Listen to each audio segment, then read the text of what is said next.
I think you raise a good point too, which is that, data literacy, both for, folks coming out of university and out of grad school, but, business people and technology people, there's so many things available now and it's so ubiquitous. Actually knowing what they mean and kind of being able to break down the signal to noise ratio and not just, throw a bunch of data, throw a bunch of analytics to actually back to where you started the conversation, like if it's not producing any business value, actually the folks who are paying for it don't care. So we've really got to do a good job of kind of connecting the dots on that.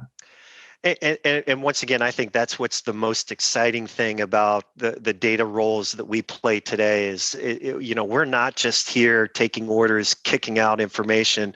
We're truly challenging the envelope on, well, you asked for this, but are you sure you want this? Because here are the implications, and kind of walking folks through what they're asking versus what they would be receiving.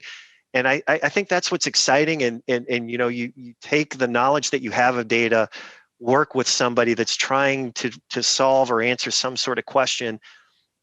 It's rewarding and refreshing to work in that type of capacity and deliver that type of value and help somebody understand a little bit more about the importance of data, how this process can work in a successful way. That's an exciting, for me, it's an exciting time. And it's a great opportunity for all of us. Absolutely.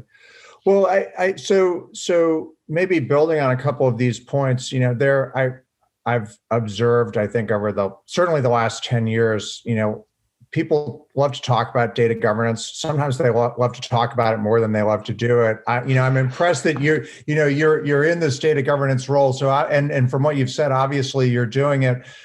Talk to me a little bit about how you design a successful set of programs that builds a data culture and demonstrates those business results. So I'm sure you're familiar with this idea in core IT, there's been this sort of bimodal or multimodal concept, which is you have sort of, big aircraft carrier style programs, and then you have these little speedboats. So what's kind of the mix of how you're approaching this coming into a marquee role in a big, complicated, world-class organization in terms of that sort of multimodal approach? Well, and I will say, for me to be successful in what I've been focused on thus far, both at Farmers as well as nationwide, it's the speedboats.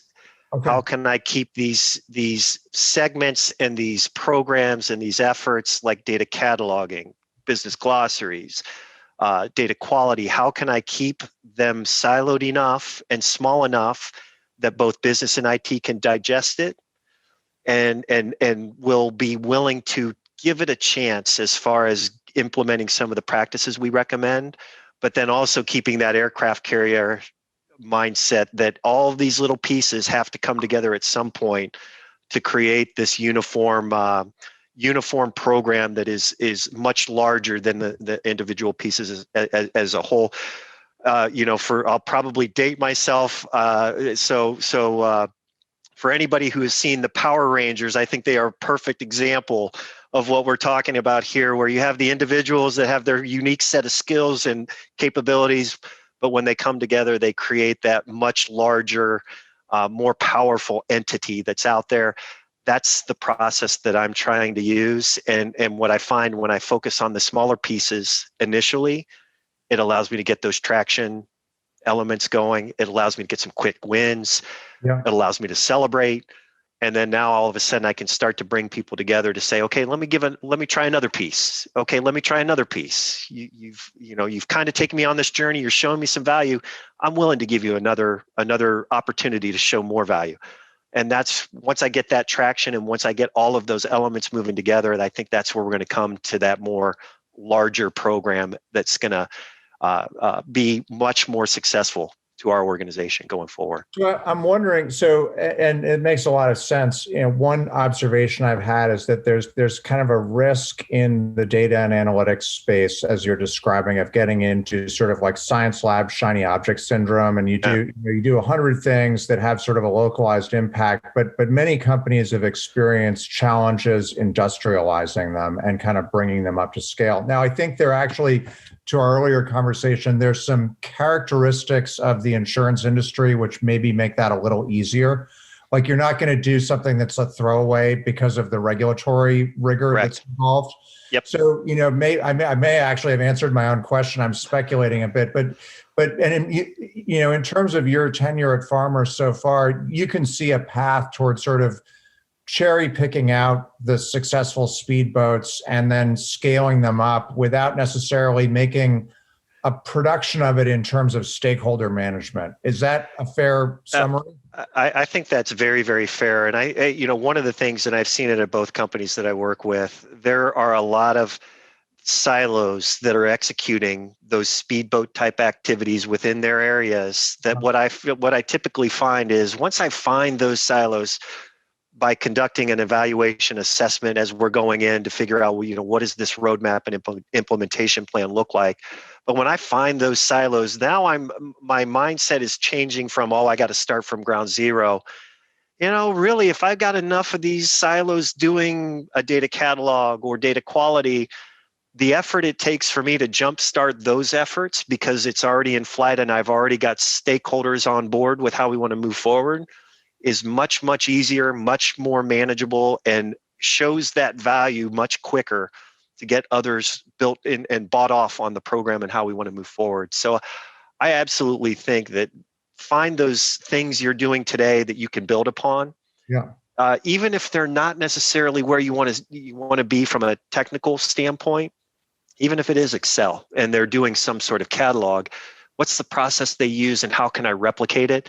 Now, not only am I taking something already in there, I've got another salesman with me to help convince folks of the value because they're doing it. And it allows me to then kind of bring people along on the journey without me being the sole driver and an explainer of what value comes to the organization. Yeah, no, I think that's great advice, and I've found that as well. And doing all kinds of change programs, if you can get some pull from the business, it's a lot easier than if you're like, hey, this is sort of famous, right? Like I'm from corporate and I'm here to help, and people are like, yeah, right. No, nobody cares. No, yeah, that I'm from corporate, and they know that you can't. But when you show that value, man alive, seeing their eyes light up, and then seeing, okay, show me what I have to do. Now I've got that door's open and I can build that partnership, and that's really what I enjoy. Once that door's open, you're going to have the best partner to help you along on this journey. Myself, my team, and the expectations I put on my team for helping resolve and helping bring people along. That, in my opinion, is the key to change. I showed you the way. Now I'm going to be there with you as you're going through it. I'm going to show you how to fish. And now once you're ready, I'm going to cut the ties and you're going to be on your own, but realize I'm still that backstop for you. So you always got an out in case you do have questions or problems. And I love that aspect of the work we do going forward. Yeah. Yeah. Super. No, that I very much agree. And I think that's great advice.